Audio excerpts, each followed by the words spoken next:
of oil having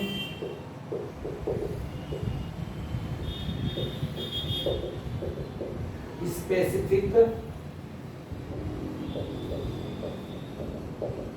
gravity of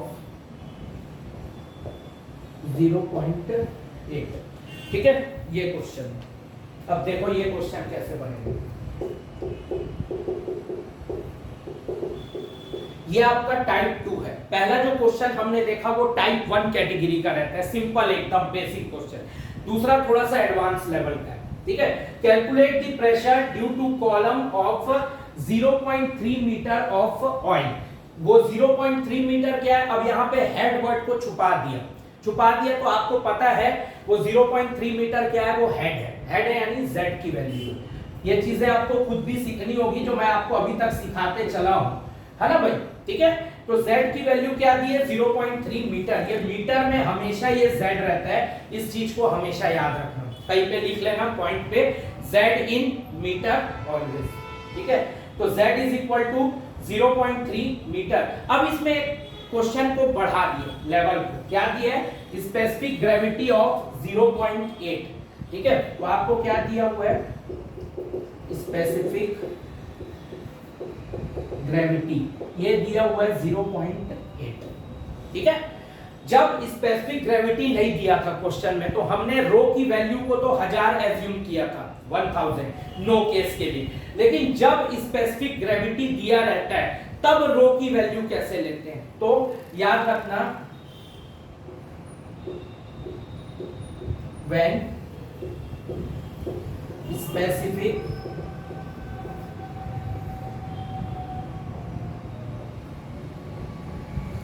gravity is given, उस condition में ये जो आपकी डेंसिटी है रो, इसकी वैल्यू होती है क्या, स्पेसिफिक ग्रेविटी इंटू 1000, ये याद रखना। ठीक है, तो रो की वैल्यू क्या हुई, स्पेसिफिक ग्रेविटी 0.8 इंटू 1000।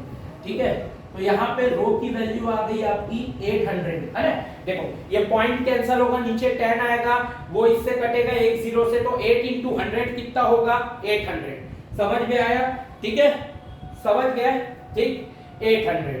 ठीक, अब प्रेशर का फॉर्मूला क्या होता है, रो जी जेड। ये मैंने आपको अभी बताया था पिछले क्वेश्चन में। ठीक है, समझ गए। तो रो की वैल्यू कितनी आ गई, 800। जी कितना लेना है, फॉर नो केस। क्वेश्चन में जब, ठीक है, क्वेश्चन में जब जी की वैल्यू कुछ नहीं दिया है तो क्या लेना है आपको, 10। ठीक है, और z की वैल्यू कितनी दी हुई है, 0.3। ठीक है, ये पॉइंट कैंसिल आया तो नीचे आया 10, ये 10 और ये 10 कैंसिल, ये आ गया 2400। ठीक है, ये आ गया आपका 2400। यूनिट क्या होगी, न्यूटन पर मीटर स्क्वायर। यही आपका क्या है, आंसर है। ठीक है, और अगर आपको सेंटीमीटर में लेना है ना, तो फिर वही लॉजिक जो हमने पिछले क्वेश्चन में किया था, 2400 ये न्यूटन, है ना।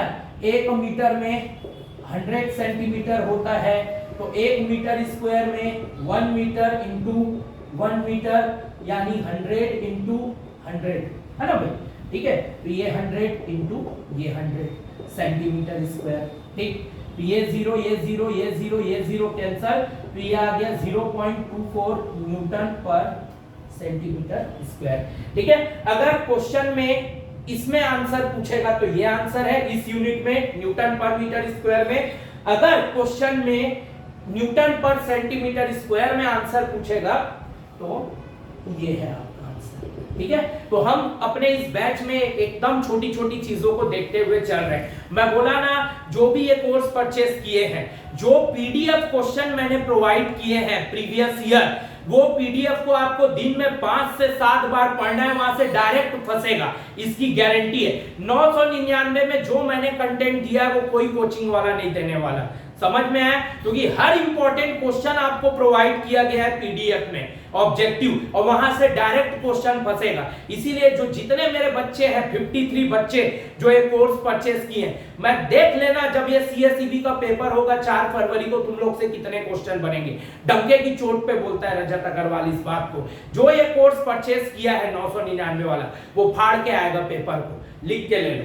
ठीक, चलो अब आगे बढ़ते हैं, अगले टाइप का क्वेश्चन देखते हैं, न्यूमेरिकल प्रेशर का। इसको मैं मिटा रहा हूं, नोट कर लेना।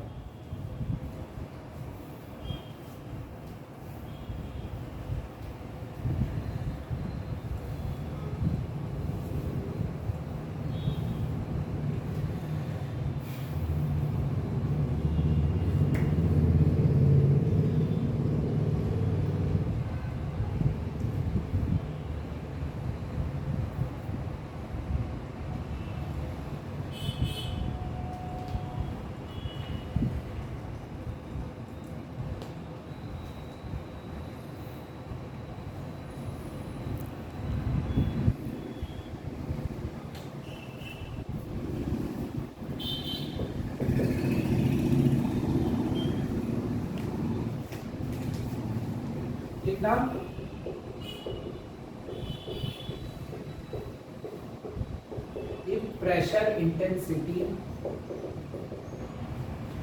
pressure intensity at a point in a fluid